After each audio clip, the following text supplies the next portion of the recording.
Yung guys, magandang araw sa inyo lahat. Andito na naman tayo kay Idol Diwata. So minapansin ako dito, mga reporter pala to ng Japan. Dumayo dito kay Idol Diwata sa parisad niya sa Pasay City. Ayan no, kaya minabuti ko munang kumuha ng video. May original na sounds diyan guys, kumakanta si Idol Diwata. Kahit gutom na tayo, ayan, inuna muna natin to guys para meron tayong pang-upload. So maraming salamat sa inyo guys. Ayan kumakanta si Idol Diwata diyan. Medyo mausok kasi. Nag-iihaw kasi kaya ganyan yung ating video, medyo may hamog, parang hamog guys. So maraming salamat sa inyo at susunod na yan na video ay meron na okay na. Thank you.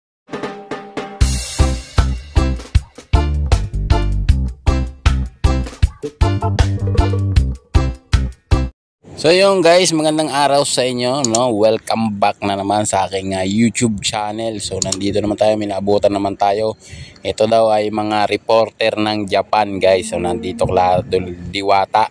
Ayan kung nagkukuha sila ng coverage dito kay Diwata dito sa kanyang parisan ngayong araw na to. No, maraming salamat sa inyo guys. Ayan. At may love shoutout muna tayo sa Team USA. No, maraming salamat po dyan sa inyong lahat. So ayan, no, nakita nyo naman meron na tayong pati reporter ng Japan. Pinasok na tayo dito sa Pasay. Grabe talaga si Idol Diwata. Yan, ikot-ikot ko muna kayo dito guys. No? Ayan. At ayan, meron mga kapulisan tayong kumakain na naman. Ayan. Yung mga junior police ng Pasay, dumayo rin dito kay Idol Diwata. So na-missing lang ako, no. Mantak nyo, reporter ng Japan, dumayo pa sa Pilipinas para lang i-cover yung Paris ni Idol Diwata kung gaano kasarap. Mapapakita ko sa inyo mamaya guys, kumain sila ng Paris ng yung mga reporter ng Japan. So dito muna tayo kila Tita. Ayan, dito naghahanap ako ng makakain ko dyan guys. At ako'y nagugutom na rin. No, kararating ko lang, kumuha muna ako ng video. Hindi ko muna pinalampas yung nakita ko na yun ng mga reporter ng Japan. Kaya nag-covered muna tayo din ng ating video. Kaya lang minabuti ko lang na mute. Ang lakas kasi ng kanta dyan guys, no? Yung kanta ni Idol Diwata, no? Natatakot ako baka maka-copyright tayo. Kaya pinatungan ko na lang ng aking audio. Kaya maraming salamat sa inyo guys. Babalikan ko kayo dyan, no? Ayan na naman tayo dito. Diwata Paris, overall. Kunyitang hirap kumita ng pera. Sa tatako. Sino ba mga gusto kumanta dyan? Wala pong bayan. Yung mga gusto kumanta, wala pong bayan. May libreng atira sa bawah. Siyempre mga kanta ko may mga kanta akong inanda. Charing lang. Habang wala ko mga kanta. Yon guys, kita nyo naman, di ba? Yan, reporter ng Japan nakarating dito kay Idol Diwata guys para lang kumuha ng video nila. Ay covered sa kanilang TV show. Ayan guys. Kunwari kumakain si dyan tapos kinukunan ng video ng isa. Yan, mga reporter ng Japan nakarating sa parisan ni Idol Diwata dyan sa Pasay. So gaano kalupit, no? Talagang dinadayo, gusto lang makita si Idol Diwata, matikman yung Paris Overload yan, no? Kuha na nila ng video. Tapos natin alam kung anong style na gagawin nila dyan sa pag-upload sa kanilang TV. So maraming salamat sa inyo guys at patuloy nating susubaybayan itong mga reporter na to hanggat nandito kay Idol Diwata. Pero kahit nagugutom na ako dyan guys, talagang tinis ko kasi nga pagkakataon natin to na makakuha ng mga ganitong scoop. Mga reporter ng Japan, dumayo kay Idol Diwata sa Paris. So ayan lang, kita nyo naman yung kanilang pag-video. Ang gaganda ng mga camera nyo guys. Sana barang araw makabili rin tayo nyan para maganda yung ating video, no? Walang smooth yung dating ng video, kaya lang medyo mahal pa yan guys. Kaya dito muna tayo, cellphone muna yung ating gamitin ng pag-upload sa ating YouTube channel. At lubos na nagpapasalamat sa aking mga viewers, subscriber, old subscriber at saka new subscriber, maraming salamat. At saka magsusubscribe pa lang po, maraming salamat po sa inyong lahat.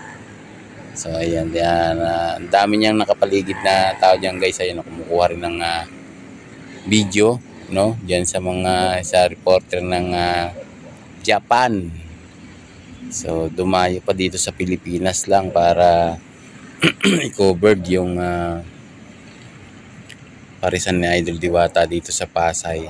So yung mga hindi pa nakakaalam pala, no guys, Jokno Boulevard lang po si Idol Diwata. Yan, malapit sa landmark po, malapit sa GSIS, malapit sa Senate. Yan, yung dalawa na yan guys, yan na yan, malapit na yan dyan. Yan nga si ate, oh.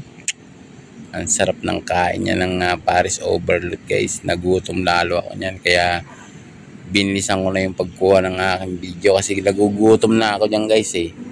Gusto ko na rin kumain. Hindi ko na lang pinakita sa inyo. Talagang lumantak na ako dyan pagkakuha ko ng aking video. Lumantak na ako dyan. Talagang hindi na ako mapigilan pagka gutom na ako guys. Kasi medyo malayo pa yung pinanggalingan ko. Laguna pa. Pagdating ko dyan, minabutan ako sabi ko, mga Japanese to So yun, ano nga natin yung mga reporter ng Japan. Punto dyan, tingnan naman sila kuya, oh. Enjoy na enjoy yung kanilang pagkain. So yan, konting ikot, no, dito sa parisan ni Idol Diwata. Maraming salamat sa ating mga kababayan. Talagang hindi ko tinantanan yung kumakanta dyan si Idol Diwata guys eh. So hindi ko muna naglakas ng loob na ipakidig sa inyo yung kanta dito sa aking YouTube channel. Baka nga maka-copyright ako. Kaya pasensya na kayo guys, no, dinab ko lang yan. Yung original na boses niyan guys, ay kumakanta dyan si Idol Diwata. So dinab ko lang, ayan, kita nyo naman, no. Mapapapito ka na lang pagka natikman mo yung Paris Overload ni Idol Diwata. No, puntahan nyo kasi guys, no, pagka nagbase lang kayo sa nakikita nyo sa video, na pag may nagkwento na hindi masarap yung Paris ni Idol Diwata eh. So magdadalawang isip kayong pumunta, pero subukan nyo kayo mismo ang pumunta doon para malasahan nyo kung sa tama ba yung timpla. Para sa akin kasi guys, yung timpla ni Idol Diwata ng Paris Overload tsaka yung sabaw niya, saktong sakto lang sa pagkakatimpla eh. Hindi maalat, sakto lang. Sabi nila matabang, walang lasa. Posibleng walang lasa yan guys. Posibleng walang lasa yung Paris ni Diwata, nung klase yung dila nyo merong plastic glove at hindi nyo malasahan kung anong lasa ng Paris ni Idol Diwata. So minsan nga meron akong nakasabay, no, kwento ko lang ulit sa inyo, meron akong nakasabay na mga senior citizen na yun eh, mga 5 piraso sila dun sa multicab na sinakyan ko. So dalawa lang yata kami lalaki doon o tatlo. So nang sabi ko Diwata ako, nagkwento na yung isa. Sabi niya, kumain kami doon kay Idol Diwata, walang lasa yung pagkain.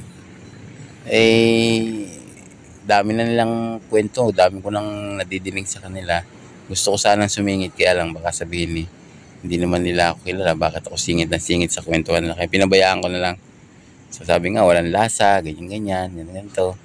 So, siyempre, senior citizen na yun. Siyempre, iba-ibang timpla na yung nila yung panlasa nila eh. Merong matabang, sa panlasa ng isa, okay naman. Yung isang panlasa naman ng isa ay matabang. Yung isa naman ay walang lasa. Kaya, binabuti ko na lang na manahimik. Pero natatawa ako sa kanila kasi nga, imposible kasing walang lasa yung Paris Overload ni Idol Diwata. Baka yung Paris ni Francis Leo Marcos walang lasa kasi hindi pa natikman. Kasi hanggang ngayon hindi pa rin nagpapatayo ng Paris Overload yan si Kulaong. Yung si AKA Boyson Rocks. No, yung sinabihan si Idol Diwata na lubugan pa nga. Yung palang tao niya na hindi na rin ako natutuwa no, kasi nga ang dami na nagsasabi na nuknukan ng sinungaling yung tao na yan guys. Kung sino man yung makakapanood at makakadinig ng mga sinabi ko sa kanya, pasensya na kayo guys, no, dahil bumabase lang din ako sa napapanood ko. So, mismong si Karen Davila ba yung nagsabi sa kanya na siya, king of budol, no, kung saan nanghihingi ng tulong, tapos yung mga pinapakita niya mga property hindi pala sa kanya yan. No, at yung MBI na rin na nagsabi na yung mga pinapakita ng ari-arian ni Francis Leo Marcos ay hindi sa kanya, no, at dyan lang nakatira yan sa may Las Piñas, nangungupahan lang daw yan dyan. So MBI na yung nagsabi niya, hindi naman pwede siguro magsinungaling ang MBI. Nung in-interview siya, no, meron siyang interview na yung Channel 5 yata yun. So yun, tapos na-interview din si Bongbong Marcos, na si Francis Leo Marcos ba kamag-anak nila tsaka si Ma'am Amy Marcos. So yung sagot ng dalawa hindi tugma, parehas na hindi raw nila kilala yung tao na yan. At merong video si Francis Leo Marcos na nagpapasay, akala bakit nagpapasay ko yung isang pero nga ako napanood yung video niya, alam mo sa kasi pero nga ako nag-upload na nagtatak pa ng mukha, nagpapasay kasi nga tinangki o inano siya magkapag Marcos din na hindi nga raw nila hindi daw nila kamag-anak. Si Pula ang sinasabi, si Poison Rocks, yan si Boy Hingi, yan ang bansag nila kay Francis Leo Marcos. Kaya sabi nga niya magtatayo siya ng parisan niya sa may Diwata. Kasi ng 3 million everyday para lang mapasay ba yun, mapapawaw pa talaga. Pero hinihintay din ni Idol Diwata na magbukas sa GT talaga niya ng Paris na sinasabi niya mas masarap daw sa Paris ni Idol Diwata. Minsan maraming salamat sa inyo guys, hanggang dito na lang.